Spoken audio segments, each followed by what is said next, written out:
अस्सलाम वालेकुम नाज़रीन, आप देख रहे हैं बदलती राय और मैं हूं डॉक्टर सजाद बुखारी। नाज़रीन, मकबूजा वादी के मजालिम की एक तवील तरीन तारीख है, लेकिन 1989 से लेकर अब तक जो मजालिम ढाए गए हैं, पूरी दुनिया और बिलखुसूस आलमी तंजीमें इस पर सरापा एहतजाज हैं। बैनुल-अक़वामी सतह पर अगर हम बात करें तो भारत काफ़ी हद तक बेनकाब हुआ है।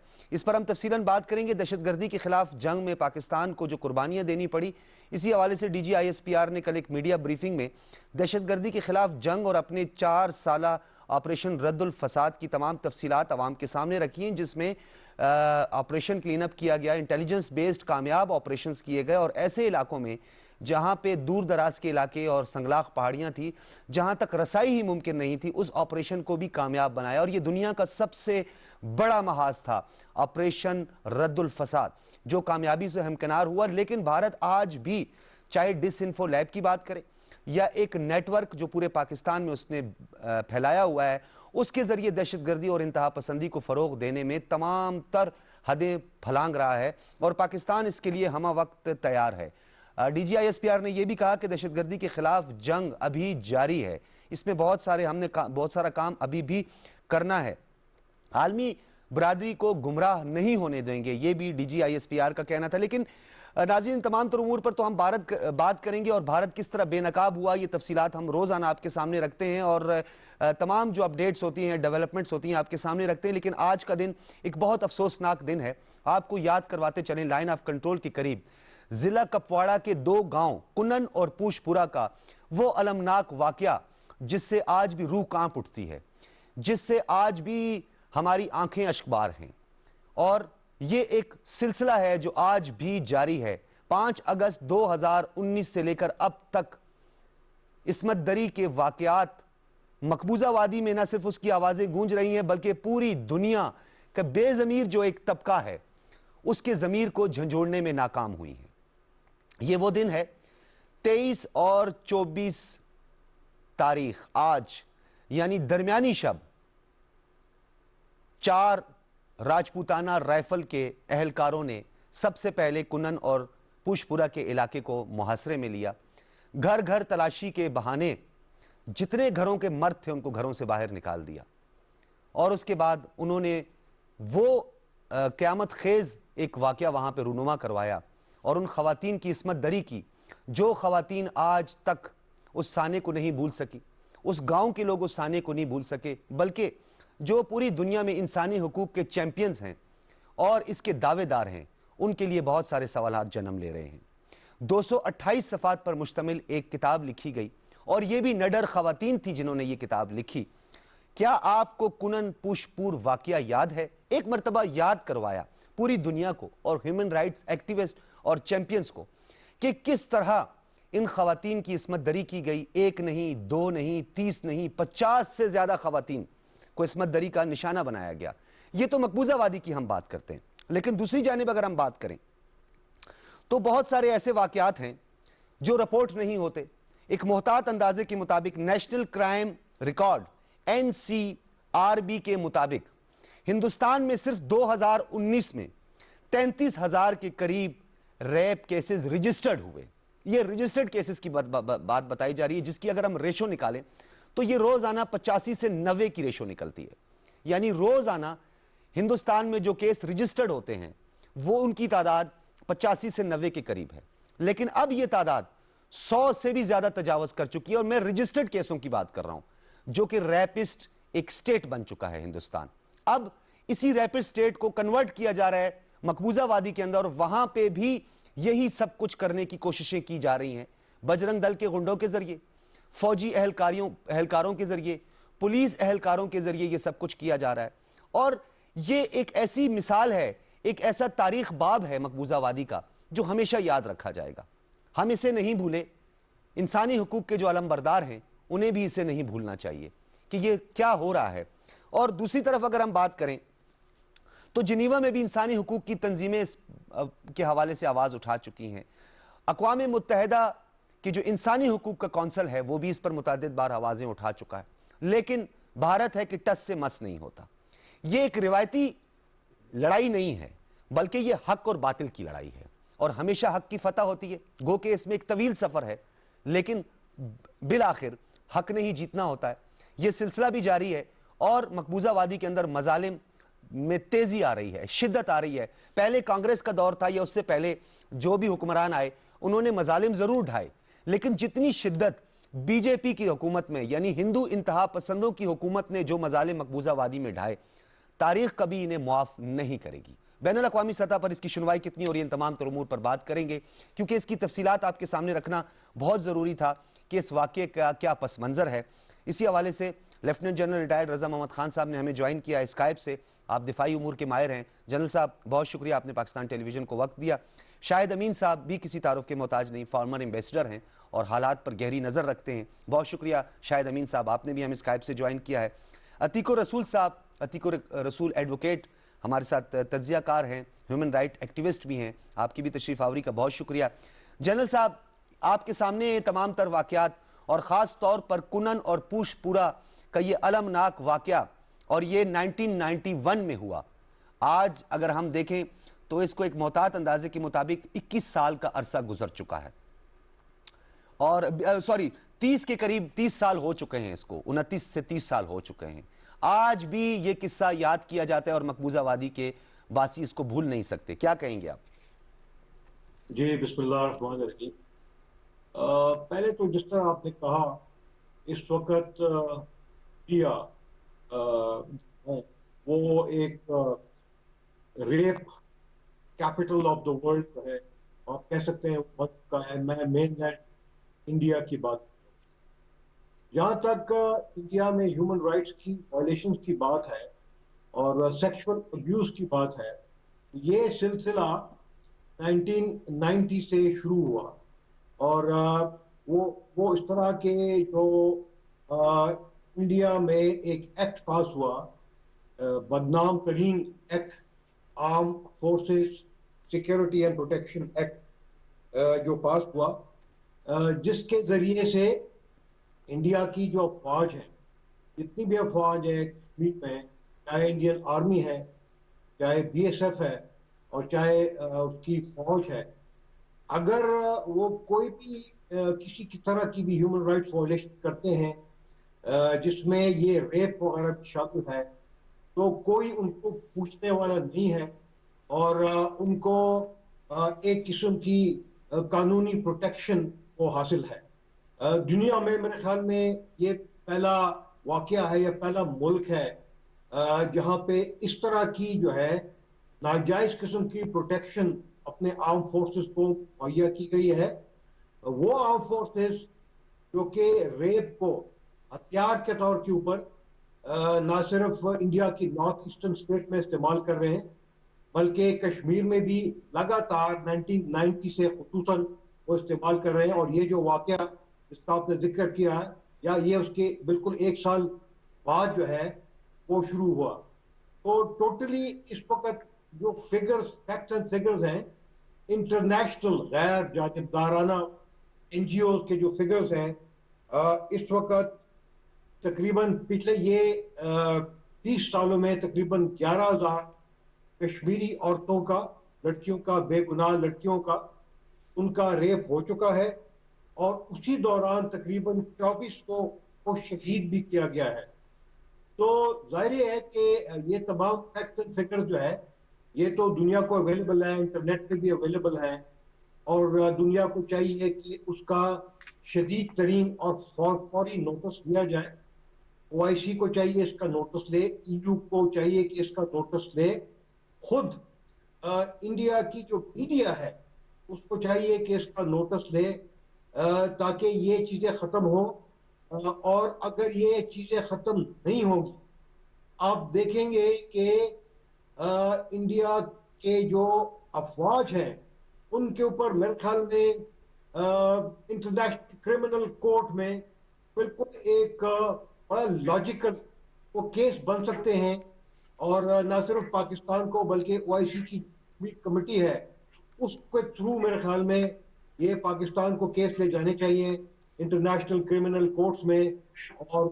और भी जितने भी यूनाइटेड नेशंस के जो ह्यूमन राइट्स काउंसिल हैं, एमनेस्टी इंटरनेशनल के पास, जिनको उन्होंने इंडिया से निकाल दिया, और इस तरह दुनिया या इंटरनेशनल लेवल के ऊपर जितने भी ह्यूमन राइट्स के ग्रुप्स हैं उनको मेरे ख्याल में आगाह करना चाहिए इस जालिमाना और बर्बरियत, इंडिया बर्बरियत।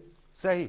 शाहिद अमीन साहब, तर्जुमान दफ्तर खारजा जाहिद हफीज़ ने भी अक़वाम मुत्तहिदा और दीगर बैनुल अक़वामी तंजीमों को कहा है कि उनकी रिपोर्टों में ये वाक़या भी शामिल है और इसे हमें नहीं भूलना चाहिए। असमत दरी को रियासती दहशतगर्दी के हथियार के तौर पर इस्तेमाल किया जा रहा है। इस वाक़यात को यानी 1991 से लेकर अब तक इस वाक़े को 30 साल हो चुके हैं। 30 साल गुजरने के बावजूद भी इन वाक़यात में कमी नहीं आई, बल्कि इसको बढ़ावा दिया गया, इसमें शिद्दत आई और बड़ी तेज़ी आई। मकबूजा वादी की अगर हम बात करें, वो फिगर्स तो एक अलहदा फिगर्स हैं, क्योंकि वहाँ पे ज़राए अबलाग की बात करें या आज़ादी इज़हार राय की बात करें, इंटरनेट पर पाबंदियाँ हम तक जो है रिपोर्ट्स जो है वो मौसूल नहीं हो रही, प्रॉपर अथेंटिक हम तक नहीं मौसूल हो रही। लेकिन रजिस्टर्ड 100 से ज़्यादा केसेस रोज़ आना होते हैं हिंदुस्तान के अंदर। अब ये तादाद बढ़ चुकी है। जो रजिस्टर्ड नहीं होते या जो अपनी इज्जत और आबरू की खातिर खामोशी इख्तियार कर लेते हैं, जो अपनी इज्जत नफ्स की खातिर खामोशी इख्तियार कर लेते हैं, क्या उन इंसानों की बाज़गश्त नहीं होगी? क्या उनकी पूछगछ नहीं होगी? बैनुल अक़वामी सतह पर ये इदारे सिर्फ और सिर्फ एक डमी इदारे के तौर पर और शख्सियात के तौर पर काम करेंगे? शाहिद अमीन साहब। जी हाँ, ये जो वाक़या 30 साल पहले था, इंतहाई काबिल मज़म्मत शर्मनाक वाक़या था। लेकिन जैसे आपने कहा, ये कोई उसके बाद जो है ये सिलसिला बढ़ा ही है, कुछ कम नहीं हुआ है। तो गोया कि इंडिया जो है बिल्कुल as a policy, as a state policy, जिसमें उन्होंने अपने फौजों को बल्कि एक किस्म की इम्यूनिटी दी हुई है कि ऐसा अगर कोई वाक़या हो भी तो फिर भी उनके खिलाफ कोई कार्रवाई नहीं हो सकती है। तो गोया कि उन्होंने खुली छुट्टी दी हुई है कि इसको एज ए टेरर टैक्टिक इस्तेमाल किया जाए। और ये एक पुरानी रिवायत रही है जहाँ पे ऑपरेशन होता है और जब कॉलोनियल ऑक्यूपेशन होता है कि कत्ल और इस्मत दरी और इस किस्म के वाक़यात से मकामी आबादी को खौफजदा कर किया जाता है, बल्कि उनको एक लिहाज से उन पर ये ज़बरदस्ती होती है कि तुम्हें हम हमारी इताअत करनी पड़ेगी वरना हम तुम्हारा हशर ख़राब कर देंगे। तो this is a state policy. और ये सबसे ज़्यादा शर्मनाक बात है कि रेप जो है इंडिया ने गोया सैंक्शन कर दिया है एज ए स्टेट पॉलिसी।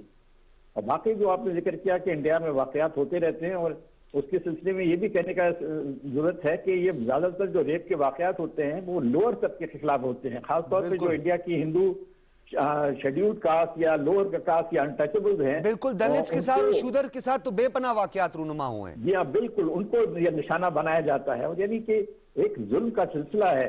और ये लोग जो हैं हिंदू माशरे में की मेजॉरिटी हैं, और लेकिन बिल्कुल बेबस हैं। उनके खिलाफ ऐसे होता है वाक़यात और फिर पुलिस कुछ नहीं करती है, बल्कि उनको तंग किया जाता है कि तुमने क्यों इस बात को पुलिस के सामने लाए। तो गोया कि ये हिंदुस्तान में एक शर्मनाक एक सूरत हाल है कि बल्कि आपने देखा जो फॉरेन विजिटर्स हैं, टूरिस्ट हैं, उनको भी बड़ा विक्टिम बनाया गया। आप इंडिया में तो न्यू दिल्ली में निशाना बनाया गया। बिल्कुल। तो गोया वहां पे तो एक हिंदुस्तान जो है दुनिया के सामने एक शर्मनाक मिसाल बना हुआ है। और यकीनन सारे जो ह्यूमन राइट्स इदारे हैं, बल्कि जो आपका न्यूज मीडिया है, हुकूमतें हैं, उन सबको इस बात का नोटिस लेना चाहिए, हिंदुस्तान की मजम्मत करनी चाहिए। 21st सेंचुरी में इतने ह्यूमैनिटेरियन कवानीन है, यूनाइटेड नेशंस है, इंटरनेशनल लॉ है, सब कुछ होते हुए इंडिया जो है खुले बंदों ऐसी चीजें कर रहा है। और हैरत की बात है कि दुनिया जो है उसका वो नोटिस नहीं लेती जैसे लेना चाहिए। तो ये चीज जो है इसमें यकीनन मैं समझता हूँ कि मीडिया को मुतहर्रिक करने की जरूरत है। हमारी गवर्नमेंट यकीनन इस सिलसिले को उठाती रहती है, लेकिन जरूरत इस बात की है कि ह्यूमैनिटेरियन ऑर्गेनाइजेशन जो है खुद इंडिया में, आफ्टर ऑल इंडिया में भी जो ह्यूमैनिटेरियन बॉडीज हैं उनको इस मामले को उठाना चाहिए। हिंदुस्तान में बहुत सारे जमीर वाले लोग भी हैं, उनको आवाज उठानी चाहिए।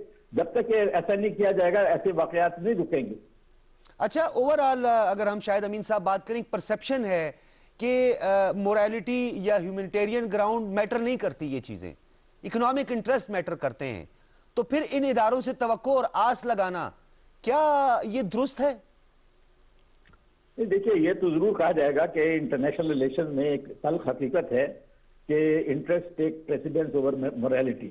ये तो हम नहीं कहेंगे कि अखलाकियात की कोई हैसियत नहीं है, उसका भी एक रोल बनता है। लेकिन जब पॉलिसी बनाई जाती है तो ज्यादातर ममालिक का ये एटीट्यूड होता है कि हमारा जो कौमी मफाद है वो बरतर है। गोया कि अगर हमने इंडिया पे मिसाल के तौर पे कश्मीर के सिलसिले में या रेप्स के वाकयात के सिलसिले में ज्यादा एतराजात किए तो उस मुल्क के ताल्लुकात इंडिया के साथ बिगड़ जाएंगे और जो उनके नेशनल इंटरेस्ट में नहीं है। ये बात बिल्कुल सही है और बड़ी अफसोसनाक है, लेकिन ये दुनिया की एक रिवायत सी बन गई है। कोई एक मुल्क ऐसा नहीं है जिसको आप इल्जाम भी ज्यादातर ममालिक की यही एटीट्यूड है, लेकिन ये तो हुकूमतों की बात है। How about the humanitarian bodies, human rights bodies, how about the news media, how about think tank? मतलब वो लोग जो गवर्नमेंट के काबू से बाहर हैं या उनके दायरे कार में नहीं आते हैं, उनको तो कोई नहीं रोकता कि आप अपनी आवाज उठाएं। तो ज्यादातर कोशिश ये होनी चाहिए कि ऐसे इदारों के सामने इंडिया के केस को पूरा हालात को बेनकाब किया जाए, जिसमें हमारी डिप्लोमेसी का भी एक बड़ा रोल होना चाहिए, और हमारा जो न्यूज मीडिया है और दुनिया में जो हमारे जहां जहां पाकिस्तानी रहते हैं उनका भी, डायस्पोरा का भी एक रोल बनता है, क्योंकि वो अपने लोकल हालात जानते हैं, उनके अपने अपने मुस्तकिल राब्ते हैं। तो वे सबको मुश्तरका तौर पे कोशिश करनी चाहिए, नहीं समझना चाहिए कि कोई हमारा फॉरेन ऑफिस इस सिलसिले में कुछ करे। ये सब एक मुश्तरका कार्रवाई है और यकीनन इसको ज्यादा फाल बनाना चाहिए ताकि इसका कुछ नताइज निकले। सही सही। शायद अमीन साहब अतीक और रसूल साहब से इसी हवाले से बात करेंगे। अतीक और रसूल साहब, ये बताइएगा कि एक तरफ तो डिप्लोमेट्स अपने हिस्से का काम कर रहे हैं, नो डाउट काम कर रहे हैं, हमारा डायस्पोरा जो है वो काफ़ी हद तक अपनी डिबेट का हिस्सा भी इसे बनाता है, तहरीर में भी ये चीज़ें काफ़ी हद तक हमने देखी आई हैं, तकारीर में भी इसका जिक्र किया जाता है। लेकिन एक इवेंट के तौर पर हमारे सोशल एक्टिविस्ट, हमारे जो मीडिया पर्सन है, ये मेन स्ट्रीम मीडिया है, कहीं ये गफलत का मुर्तकिब तो नहीं हो रहा? इस गफलत से वादी में मजालिम बढ़ते जा रहे हैं और इंसानी हकूक की पामालियों में इजाफा होता जा रहा है। क्या इसे हम ह्यूमन राइट्स एक्टिविस्ट की या ह्यूमैनिटेरियंस जो ऑर्गेनाइजेशंस हैं उन्हीं को मौरूद इल्ज़ाम ठहराएंगे, सिर्फ वही गफलत का मुर्तकिब हो रहे हैं, या कहीं हमें भी सेल्फ अकाउंटेबिलिटी करनी है? बिस्मिल्लाहिर्रहमानिर्रहीम। देखिए, बड़ी इंपॉर्टेंट आपने बात की है। मैं ये समझता हूँ कि इसमें सिर्फ जो है रियासत का काम नहीं है, ह्यूमैनिटेरियन ग्राउंड्स पे काम करने वाली ऑर्गेनाइजेशंस हैं, मीडिया है, आजकल सोशल मीडिया बहुत ज़्यादा एक्टिव है, इस हवाले से इन सबको काम करने की ज़रूरत है। मैं आपको लेके चलूँगा इंडिया की तरफ के, जिसमें 65 ममालिक में उनका जो डिसइंफॉर्मेशन फैलाने का जो एक पूरा नेटवर्क काम कर रहा था, उसने 250 मुख्तलिफ जो NGOs के ज़रिए और वेबसाइट्स के ज़रिए एक प्रोपेगेंडा ऐसा क्रिएट कर दिया था, एक ऐसी पिक्चर इंडिया की दे रखी थी कि जैसे इंडिया में सब कुछ अच्छा है, उनके यहाँ कोई माइनॉरिटीज जो है वो परेशान नहीं है। जैसे अभी डिप्लोमेट्स का एक जाली दौरा करवाया। जी बिल्कुल। आप देखें ना, ये इंडिया की बेसिकली एक गेम थी, एक प्लान था कि जिसके जरिए जो है वो दुनिया की आंखों में धूल झोंक रहा था, और ये पाकिस्तान ने एक बड़ा बेहतरीन, मैं समझता हूँ कि ये काम किया है कि उसकी जो उसकी कार्रवाइयाँ हैं, मकारियाँ हैं, उनको बेनकाब किया है दुनिया के सामने। आप यूँ देख लें कि इंडिया के अंदर चाहे सिख हों, अभी गुज़श्ता दिनों जो सिख पिलग्रम्स आने थे, उन्होंने अपनी यात्रा करने के लिए आना था, उनको सिर्फ कोरोना के नाम पे रोक दिया गया। उनका राइट था, बेसिकली उनको फ्रीडम ऑफ जो रिलीजन का था, उनका फ्रीडम ऑफ एसोसिएशन का था, जो तमाम जो राइट्स थे वो इंडिया के अंदर उन्होंने सलब कर लिए। इसी तरह जो निचली जात के हिंदुओं के साथ हो रहा है, जो क्रिश्चियंस के साथ हो रहा है, यूपी में एक लॉ जो है वो पास हो चुका है इंटरफेस मैरिजेस के हवाले से, उसमें एक और किस्म का जुल्म जो है वो इंडिया के अंदर जारी है, जिसको तमाम योगी राज कहें। मेरी याद सुने ना कि वो इंडिया के अंदर ये सूरत हाल है। अब जो कश्मीर का मामला है उसमें आप देख लें कि वो क्या कुछ कर रहा है। एक आप देखें ना, 5 अगस्त 2019 के बाद से अब तक वहाँ पर जो इंटरनेट की सर्विसेज थी वो बिल्कुल बंद थी। वहाँ की जो सूरत हाल है वो दुनिया बिल्कुल देख नहीं सक रही थी, वो दुनिया की आंखें बंद थी, कश्मीरियों का सांस बंद था, दुनिया की आंखें बंद थी। तो ये सारी सूरत हाल इंडिया ने कैसे क्रिएट कर रखी है? अपने सोशल मीडिया के जरिए, अपने मीडिया के जरिए, उनका जो स्टेट ओन्ड या स्टेट रन या स्टेट के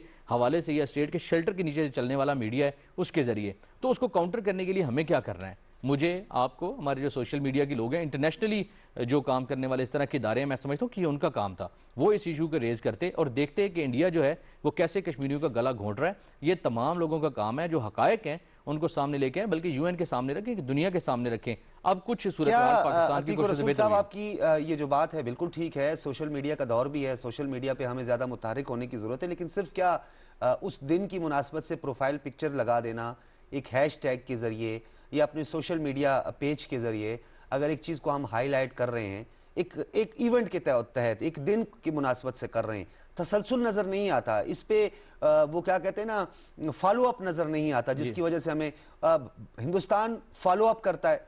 यानी 15 साल तक पाकिस्तान के खिलाफ एक कैंपेन चलाई जाती है डिसइंफो के जरिए, और ऑर्गेनाइजेशन को मुतारिक किया जाता है, मरे हुए लोगों के जो है ना स्टेटमेंट्स जो है वो चलाई जाती हैं।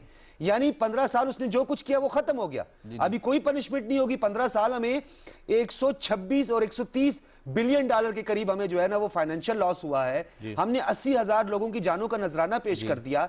तो वो 15 साल उसमें शामिल क्यों नहीं किए जा रहे? क्या उसको पनिश नहीं किया जाएगा जो 15 साल हमारे तशख़्ख़ुस को खराब किया, ग्राउंड रियलिटीज जो जमीनी हक़ाइक़ है उसको मसख़ किया गया? देखिए, इंडिया ने जो कुछ किया ज़ाहिर है वो सबके सामने आहिस्ता आहिस्ता ये सूरत हाल सामने आएगी, और इंटरनेशनल जो मैं समझता हूँ कि ह्यूमन राइट्स के एक्टिविस्ट हैं, जो चैम्पियंस हैं, इवन मैं बुनियादी किरदार समझता हूँ यूएन का, कि 70 सालों से जो यूएन की जो करारदादें हैं जिनको इंडिया जो है वो लेकर गया था, नेहरू दौड़ते हुए ले गए थे और वहाँ पर जाके उन्होंने सूरत हाल को सामने रखा था, तब से लेकर आज तक जो इंडिया कर रहा है कश्मीरियों के साथ और फिर पाकिस्तान के खिलाफ जो प्रोपेगेंडा कर रहा है, इसमें तमाम जो उसने जुल्म और बर्बरियत और जो उसने ज़्यादतियाँ की हैं उसका बिल्कुल उसको जो है वो उसकी सज़ा मिलनी चाहिए। और मैं समझता हूँ कि सज़ा देने के लिए जो इंटरनेशनल ममालिक हैं जिनके हवाले से चंद एक ऐसे लोग हैं कि जो अब वेस्टेड इंटरेस्ट जिससे आप जिक्र कर रहे थे उनकी तरफ जा रहे हैं कि उनको जो उनकी मईशत है वो ज़्यादा उनको बेहतर नज़र आ रही है बजाय इंसानी हकूक़ के। उन्हें चाहिए कि वो अपनी आंखें खोलें, और यूएन को इसके अलावा जो दीगर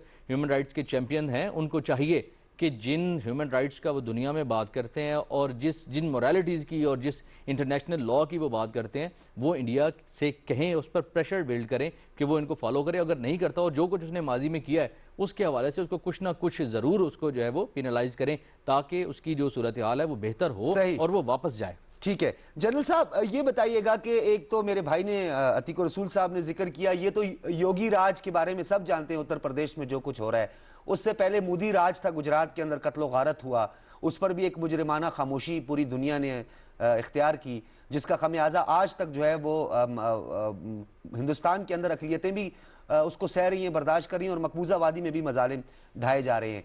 राजनाथ सिंह जैसे लोग, योगी आदित्यनाथ जैसे लोग और शिवसेना के जो सरबराहान हैं या बीजेपी के जो रुकने अरकान पार्लियामेंट हैं, अब तो वो खुलेआम कह रहे हैं कि जाओ और वहां पे शादियां करो। उन अल्फाज का चुनाव कर रहे हैं जो मैं इस मीडियम पर या पाकिस्तान टेलीविजन पर वो अल्फाज का चुनाव करते हुए भी बहुत घबरा रहा हूं, मैं नहीं कर सकता। और ये जो कुनन और पुष्पुरा का वाकया है, मैं बयान यहां पे नहीं कर सकता क्योंकि हम कुछ एथिक्स का ख्याल रखते हैं, हमारे मीडिया के कुछ एथिक्स होते हैं। मैं उन अल्फाज का चुनाव नहीं कर सकता वरना ये दिल दहला देने वाला वाकया है। तो ये खामोशी अगर बरकरार रही तो आप क्या नहीं समझते कि ये जो क्रेडिबिलिटी है बैनुल अक़वामी सतह पे यूएन की, ये शदीद मुतासिर होगी और एक ट्रस्ट डेफिसिट पैदा होगा? बिल्कुल, देखें इसमें मेरे ख्याल में सबसे बड़ा रोल जो है वो यूनाइटेड स्टेट्स का बनता है कि जो बाइडेन एडमिनिस्ट्रेशन है उनने ह्यूमन राइट्स को प्रोटेक्ट करने की बात की है। प्रेसिडेंट जो बाइडेन ने अपने इनॉग्रेशन के वक्त जो स्पीच की थी उसमें उन्होंने आपस में अफ़वाह व तफ़हीम से मसाइल हल करने पर जोर दिया था। उन्होंने एक दूसरे के एहसासात को समझने की बात की थी और उन्होंने डायरेक्टली और इनडायरेक्टली ना सिर्फ अमेरिका में बल्कि पूरे दुनिया में बर्दाश्त के मादे को प्रमोट करने की बात की थी। लिहाजा ये उनकी एक रिस्पॉन्सिबिलिटी बनती है कि वो इन वाकयात के ऊपर अपनी आंखें बंद ना करें और इंडियन हुकूमत को सख्ती से तंबीह करें कि अगर वो इस तरह के पॉलिसी जारी रखेंगे तो यूनाइटेड स्टेट्स के साथ जो उनके ताल्लुकात हैं उनके ऊपर बड़ा नेगेटिव इम्पैक्ट पड़ेगा। और अगर वो नहीं करते तो वो खुद, मैं समझता हूँ कि जो बाइडेन एडमिनिस्ट्रेशन है वो खुद इसमें कंप्लिसिट हो जाएगी। तो मेरे ख्याल में इसका इनको ख्याल रखना चाहिए। साथ ही उनको प्रेशर डालना चाहिए कि ये जो इनका एक्ट है, arm forces special protection act, उसको रिपील करना चाहिए और वो इसकी बेसिस ये होनी चाहिए कि इसके ऊपर खुद इंडिया में 3 कमीशन माजी में बैठ चुके हैं जिसमें उन्होंने बताया है कि ये जो इनके अख्तियारात हैं इनको ख़त्म होना चाहिए या कम अज़ कम आधे होने चाहिए। इसमें इंडिया की सुप्रीम कोर्ट भी शामिल है जिन्होंने कहा है कि चाहे वो कश्मीर हो चाहे नॉर्थ ईस्ट हो, इंडिया के तमाम जो सिटीजन हैं वो बराबर है और उनके लिए कानून एक है, इसलिए इनको ये स्पेशल प्रोटेक्शन मुहैया नहीं होनी चाहिए।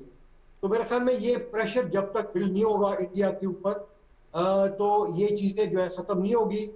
आपको मालूम है कि इस वक्त तो इंडिया एक अनडिक्लेयर्ड मार्शल लॉ वहां पे नाफिज है और खुद इंडियन मीडिया जो है वो उसको गोदी मीडिया यानी लैप डॉग मीडिया कह रही है, उनकी मीडिया बिल्कुल जो है इसमें implicit है। और वो सारी दुनिया ये भी कह रही है कि इस वक्त इंडिया एक वन पार्टी डेमोक्रेसी बन चुका है, जहां पे ह्यूमन राइट्स की तो कोई कदर ही नहीं है। तो ये तमाम चीजें हैं, मेरे ख्याल में इंटरनेशनल कम्युनिटी इसका नोटिस ले रही है, लेकिन इसमें जो लीडरशिप रोल है मेरे ख्याल में ये यूनाइटेड स्टेट्स का बनता है।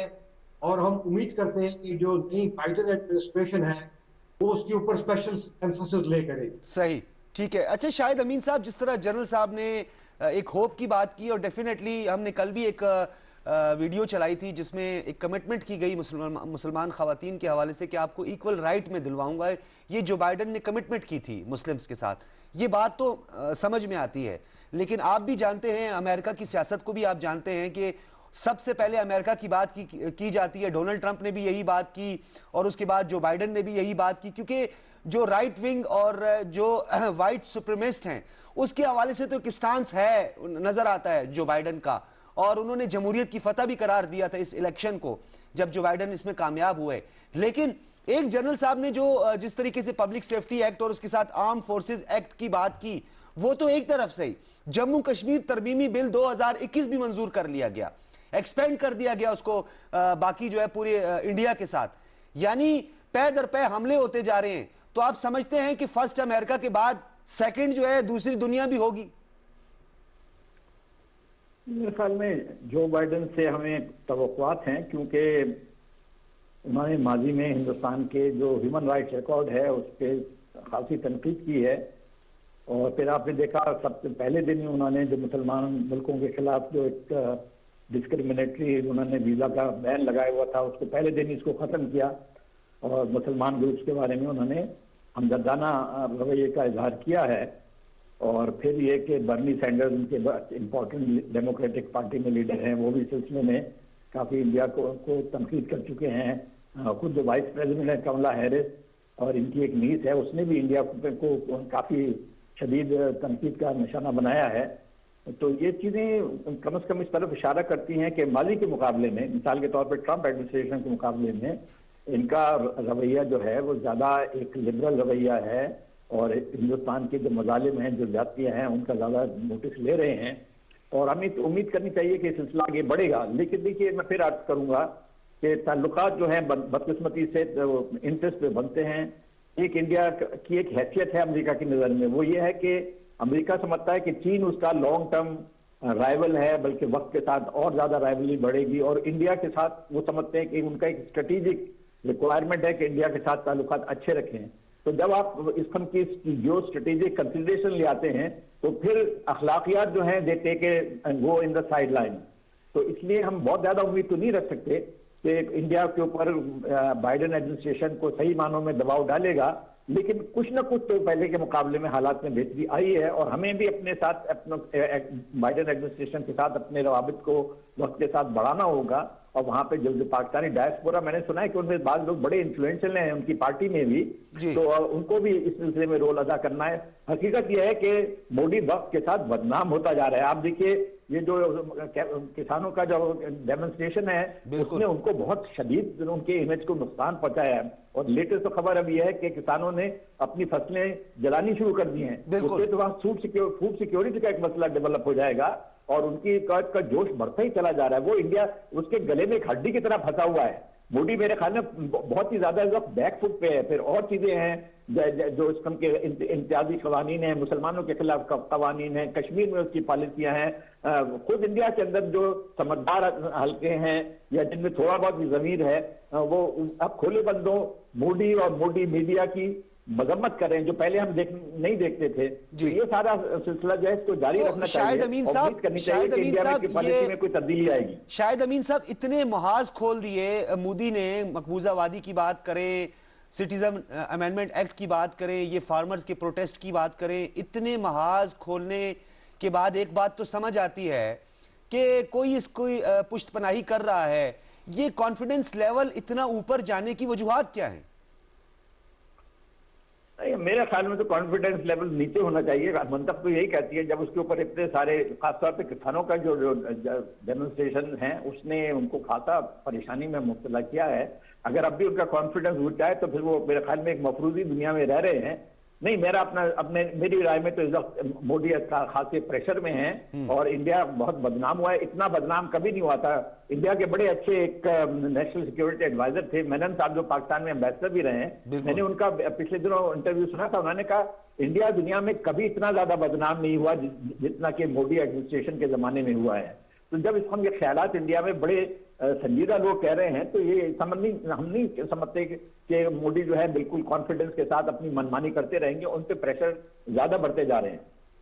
ठीक है शाहिद अमीन साहब ने भी बिल्कुल कहा, क्योंकि मैं जिस कॉन्फिडेंस की बात करूं, पै दर पै हमले हैं, हमलों में एक तसलसल नजर आ रहा है, तेजी नजर आ रही है, जिद्दत और शिद्दत दोनों का इस्तेमाल पैरेलल हो रहा है मोदी की जानिब से। मैं इस पैराए में ये बात करना चाह रहा हूं अतीकुर रसूल साहब, पुश्तपनाही के बगैर तो नहीं है, वेस्ट की पुश्तपनाही तो है, ट्राइका भी था और ये क्या कहें कि अंदरूनी तौर पर भी एक खौफ व हिरास भी नजर आता है। कांग्रेस भी खौफ व हिरास का शिकार है, मीडिया भी खौफ व हिरास का शिकार है, अदालतें भी इन्फ्लुएंशियल नजर आ रही हैं, अदालतों पर भी एक प्रेशर नजर आ रहा है। ये किस तरफ लेके जा रहे हैं इंडिया को मोदी, ये बात समझ में नहीं आ रही, क्योंकि जब प्रेशर आता है, इंटरनेशनली प्रेशर आता है, बदनामी होती है तो आदमी बैकफुट पे जाता है। सजाद साहब, मैं इसको अपने अल्फाज में इस तरह से कहूँगा कि ये जुनून है। बुनियादी तौर पर ये एक जुनूनी शख्स के काम है सारे। ये अक्ल से आरी तमाम जो मामलात हैं आपको नज़र आते हैं। अगर आप इसको अक्ल के साथ या जो ग्राउंड रियलिटीज़ हैं उनके साथ तोलें, परखें, तो आपको समझ आएगा कि ये तमाम इक़दामात जो है वो अल्टीमेटली डिस्ट्रक्शन की तरफ जा रहे हैं। अब जो कश्मीर के साथ उन्होंने किया वो भी सबके सामने है। जो किसान एहतजाज हो रहा है उसमें भी उसको जिस तरीके से मोदी टैकल कर रहा है, इससे ये अंदाज़ा हो रहा है कि ये किसी आम फहम रखने वाला मामला या ऐसा नहीं है, बल्कि ये कोई ऐसा जुनूनी शख्स है जिसको ये नज़र आ रहा है कि शायद उसने या टकरा के खुद पाश हो जाना है या इनको ख़त्म कर देना है। तो ये सूरत हाल हमें नज़र आ रही है। और कांग्रेस का भी जिस तरह से आपने परेशानी का जिक्र किया तो वो भी इस तरह से ही हमें नज़र आ रही है। भारत गो राग तो अलापता है कि वो एक जमहूरी रियासत है, डेमोक्रेटिक स्टेट है और ह्यूमन राइट्स को बहुत ज़्यादा जो है वो प्रोटेक्ट करते हैं, लेकिन दर हकीकत मामलात कुछ और हैं। ये एक चेहरा जो उन्होंने सामने जो है वो अपनी डिसइंफो लैब के ज़रिए और अपनी स्टेट रन या स्टेट ओन्ड या स्टेट कंट्रोल्ड मीडिया के ज़रिए उन्होंने रखा है, और अपना जो सोशल मीडिया के ज़रिए भी और अदरवाइज़ हर लिहाज से जो कुछ वो कर रहे हैं वो असल में कुछ और है। दर हकीकत अगर आप ग्राउंड पे जाके देखें तो ये सूरत हाल हमें किसी और तरह से नज़र आती है। तो ये जुनूनियत है जो RSS की है, हिंदुत्व सोच की है, और ये जो एक वन पार्टी या वन आप यूँ समझ रहे हैं कि रूलर का जो एजेंडा हिंदुत्व का नज़र आ रहा है, बुनियादी तौर पर ये उसको आगे लेके चल रहे हैं कि यहाँ पर सिर्फ हिंदू रहेंगे, सिर्फ RSS की सोच रहेगी, सिर्फ हिंदुत्व की सोच रहेगी, और इससे जो भी इख्तलाफ करेगा उसको ख़त्म कर दिया जाएगा। जी बिल्कुल, इस पर हम मज़ीद भी बात करेंगे। यहाँ लेंगे एक छोटा सा ब्रेक के बाद गुफ्तगू से को जारी रखेंगे।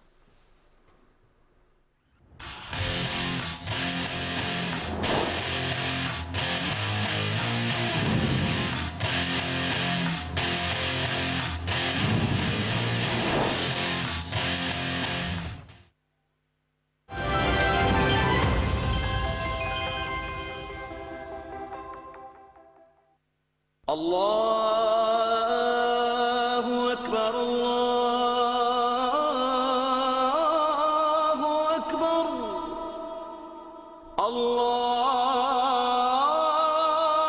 अल्लाहु अकबर, अल्लाहु अकबर, अशहदु अन ला इलाहा इल्लल्लाह,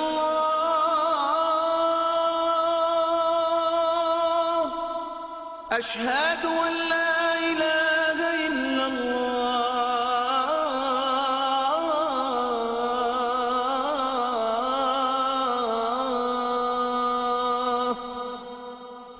अशहदु अन्न मुहम्मदन रसूलुल्लाह, अशहदु अन्न मुहम्मदन रसूलुल्लाह,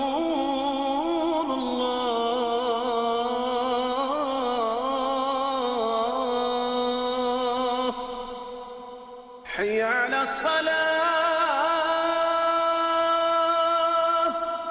हय्य अला सलाह,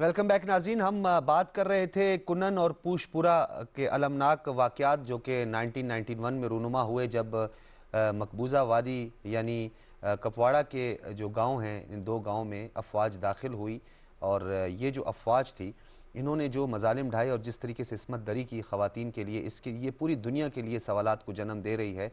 और ये 23 से 24 की दरमियानी शब थी, आज ही का दिन था, आज ही रात का ये वाक़या था, जिस पर एक किताब भी लिखी गई जिसका मैंने आपके सामने जिक्र किया। 228 सफ़ात पर यह मुश्तमिल थी। इस पर भी हमने तफसीलन बात की। लेकिन मैं जनरल साहब आपकी तरफ आऊँगा। ये बताइएगा, जिस तरह हम डिसइंफो की बात करते हैं, इस डिसइंफो ने कोई एक दिन, एक साल या 4 साल पर मुहित नहीं है, ये 15 सालों पर मुश्तमिल है, ये प्रोपेगेंडा। तो इसमें तो हम ये कह सकते हैं बेशक कि मोदी और हिंदू इंतहा पसंदों ने शिद्दत ज़रूर लाई है मजालिम में, इंतहा पसंदी को इन्होंने फ़रोग़ दिया है, उसको तक़वियत दी है। लेकिन दूसरी जानिब अगर 15 साल की बात करें तो मोदी की हुकूमत को 15 साल नहीं हुए। इसका मतलब यह है कि हिंदुस्तान की ये स्टेट पॉलिसी रही है कि पाकिस्तान को बदनाम करे। वो जो कहते थे कि हम पाकिस्तान को आइसोलेट करेंगे, तो उस वक्त दुनिया को नहीं समझ आ रही थी, क्योंकि ये इंकशाफात हुए नहीं थे EU डिसइंफो वाले। तो इसका मतलब यह है कि 15 साल से हिंदुस्तान की पूरी रियासत और उसकी सारी मशीनरी जो है वो काम कर रही थी। तो हम जो कांग्रेस की बात करते हैं, तो कांग्रेस ने भी तकरीबन इसी तरह किया पाकिस्तान के साथ, यानी ये एक तवील तरीन दास्तान कह सकते हैं इसे। बिल्कुल, देखें इंडिया की जो दुश्मनी है पाकिस्तान के साथ, वो 1948 से चली आ रही है। उन्होंने कभी पाकिस्तान की हकीकत को दिल से तस्लीम नहीं किया। और 1948 में पहली लड़ाई उन्होंने कश्मीर की उन्होंने शुरू की। उन्होंने ये मुकम्मल कोशिश की कि अफगानिस्तान जो है वो पाकिस्तान को यूनाइटेड नेशन में तस्लीम ना करे। उन्होंने अफगानिस्तान की तरफ से जितनी भी वहाँ से जो दहशत गर्दी है उसको उन्होंने हवा दी। अफगानिस्तान की कमजोरियों को इस्तेमाल किया पाकिस्तान के खिलाफ। एक 3 फ्रंट वॉर जो है वो पाकिस्तान के अगेंस्ट जो है उन्होंने जारी रखी। इस तरह हमारे ईस्टर्न बॉर्डर्स पे, हमारे वेस्टर्न बॉर्डर पे, और ये जो तीसरा फ्रंट है वो आप जिसका जिक्र किया, उनका प्रोपेगेंडा जो है वो 1947 से चलता आ रहा है। लेकिन जब से ये बीजेपी की हुकूमत आई है, जब से मोदी की हुकूमत आई है, तो इसमें मज़ीद इजाफा हुआ है। और इतना इजाफा हुआ है कि सारी दुनिया को पता चल गया है। और जिस तरह आपने पहले कहा कि इनको शेयर कौन दे रहा है, तो आप देखें कि ट्रंप एडमिनिस्ट्रेशन उनकी बहुत सपोर्टिव थी, क्योंकि उनकी एक पॉलिसी थी कि इंडिया के जरिए से पाकिस्तान को कंट्रोल किया जाएगा और चाइना को कंटेन किया जाएगा।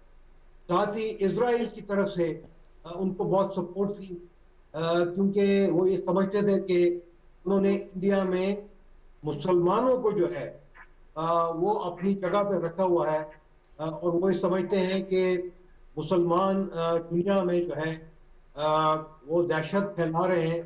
और इंडिया में जो इस्लामोफोबिया चल रहा था उसकी भी वो सपोर्ट करते आ रहे हैं। तो देखिए, अब ट्रंप की हुकूमत खत्म हो गई है, वहाँ पे नेतन्याहू के ऊपर बड़े सीरियस इल्जामात हैं करप्शन के। तो हमें ये उम्मीद करनी चाहिए कि ये सिचुएशन जो है आहिस्ता आहिस्ता ये बदलेगी। मैं इस वक्त कोट करना चाहूँगा इंडिया के बहुत बड़े राइटर का, उन्होंने बहुत सारी किताबें लिखी हैं और बहुत बड़े इंटेलेक्चुअल रहे हैं, खुशवंत सिंह। उन्होंने आज से कोई तकरीबन 20 साल पहले ये उन्होंने जब पहली दफा वो सिखों के ऊपर हमले हुए थे और गुजरात में जब हमले हुए थे मुसलमानों के ऊपर, तो उन्होंने ये कहा था कि हिंदुस्तान जो है वो टूटेगा, हिंदुस्तान पाकिस्तान की वजह से या चीन की वजह से नहीं टूटेगा, बल्कि हिंदुस्तान जो है अगर उसकी ये पॉलिसी जारी रही तो वो खुद जो है खुदकुशी करेगा। तो और उन्होंने साथ साथ ये कहा था कि अगर ये पॉलिसी जारी रही तो सिर्फ एक मौजूदा ही हिंदुस्तान को बचा सकता है। तो ये अब हिंदुस्तान की जो आवाम है, मेरे ख्याल में उनको इसका एहसास होना चाहिए। इंडिया की मीडिया की बहुत बड़ी रिस्पॉन्सिबिलिटी इस पे बनती है और उनको जो है मेरे ख्याल में चंद इश्तिहारात की वजह से या कुछ प्रेशर की वजह से, कोर्शन की वजह से डरना नहीं चाहिए। उनको सच का साथ देना चाहिए। अगर वो समझते हैं कि उन्होंने इंडिया को बचाना है तो उनको चाहिए कि जो मौजूदा पॉलिसीज हैं मोदी हुकूमती, उनको इन्फ्लुएंस करें और उनको राय रास्त पे लाने की कोशिश करें। साथ ही बड़ी रिस्पॉन्सिबिलिटी बनती है ऑब्वियसली इंडियन ऑपोजिशन लीडर्स की बनती है, लेकिन सबसे ज्यादा रिस्पॉन्सिबिलिटी जो है मेरे ख्याल में इंडिया की जो माइनॉरिटीज है, जो कि इंडिया की टोटल पॉपुलेशन के आधे के बराबर हैं। सही। और उसमें मैं शामिल करूंगा Indian Muslims, Indian Dalits, Indian Christians, Indian Sikhs और दूसरी जो क्लासेस हैं, ये अगर आपस में मुत्तहिद होते हैं तो मेरे ख्याल में अगर ये खड़े होते हैं पॉलिटिकली यकजा होते हैं तो वो इस पोजिशन में होंगे कि इंडिया की ये जो पॉलिसीज है इनको इन्फ्लुएंस कर सकें। सही। और मोदी हुकूमत की ये जो जाती हैं उनको या तो खत्म करें या कम अज कम उनको बहुत कम करें। सही। जनरल साहब, मैं मजीद भी आपसे सवाल से बात करना चाहता क्योंकि वक्त की किल्लत का मेरे सामने है। शाहिद अमीन साहब, वेरी शॉर्ट, मीडिया के हवाले से बात की, एक ऐसा टूल है जो कि लोगों की आंखें खोल सकता है, हकायक सामने रख सकता है, लेकिन गुप्ता और अर्नब जो व्हाट्सएप चैट है उसने तो पूरी दुनिया में हंगामा बर्पा किया, लेकिन वो भी दाल में तड़के की मतरादिफ निकला। असर कुछ भी नहीं हुआ, इंपैक्ट तो कोई नजर नहीं आया। देखिए, मैं ये नहीं कहूंगा कि कुछ नहीं इम्पैक्ट हुआ। ये चीजें जो हैं ग्रेजुअल होती हैं, इसका चाहे फौरी तौर पे आपको नतीजा ना निकले, बट उनका कुछ ना कुछ इम्पैक्ट होता रहता है। बिल्कुल। अब ये देखिए, इंडिया की साल से एक दुनिया में एक रेपुटेशन थी, गांधी जी का फिलॉसफी थी, गांधी जी की एक इज्जत थी। मौजूदा जो बीजेपी गवर्नमेंट है वो गांधी को दुश्मन समझती है। गांधी को मारा किसने? बीजेपी के एक मेंबर ने मारा, इनके आरएसएस के मेंबर ने मारा। जवाहरलाल नेहरू उनकी आंखों में खटकता है। तो इंडिया के जो दुनिया में एक रेपुटेशन थी कि ये सेकुलर मुल्क है और जो भी उनकी मल्टी रिलीजियस या वो सोसाइटी है उसको बिल्कुल दागदार कर दिया ये मौजूदा हुकूमत ने। तो गोया कि आप खुद ही अपने इंडिया के इनकी जड़ों को खोखला की करते जा रहे हैं।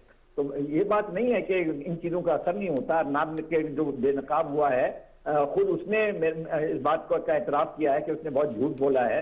तो दीगर जो मीडिया के सर्कल हैं उसको बड़ा शदीद उसके ऊपर हमले कर रहे हैं और मोदी मीडिया के ऊपर भी मैंने देखा खासा महाज बना है। तो ये सब चीजें जो है पहले के मुकाबले में मुझे ज्यादा एक्टिव नजर आती हैं और हमें उम्मीद करनी चाहिए कि वक्त के साथ मोदी के ऊपर प्रेशर बढ़ते जाएंगे। इस सिलसिले में ये सोचना कि कुछ नहीं हुआ ये गलत है, कुछ ना कुछ हो रहा है। ठीक है शाहिद अमीन साहब, ग्रेजुअली हो रहा है। बहुत शुक्रिया शाहिद अमीन साहब। अगर आपकी गुफ्तगू का खुलासा भी निकाला जाए तो अर्नब और गुप्ता व्हाट्सएप चैट की बात करें, डिसइंफो की बात करें, ब्रिटिश मीडिया रेगुलेटर्स की रिपोर्ट की बात करें, उनकी जानिब से पनिशमेंट की बात करें, या जो बैनुल अक़वामी सतह पर जो इदारिये और बैनुल अक़वामी सतह पर जो आर्टिकल्स और जो जिस तरीके से प्रेशर बनता जाए, इसके दूररस नताइज मुरतब होंगे। हमें उम्मीद का सहारा लेना है और एक तसलसल के साथ इस सिफारती महाज पर भी लड़ना है, मीडिया के महाज पर भी लड़ना है और भारत को एक्सपोज करना है। बहुत शुक्रिया आपका लेफ्टिनेंट जनरल रिटायर्ड रज़ा मोहम्मद खान साहब, शाहिद अमीन साहब और अतीक रसूल एडवोकेट साहब, आप तीनों हजरात का बहुत शुक्रिया। इजाज़त दीजिए, अल्लाह हाफिज़।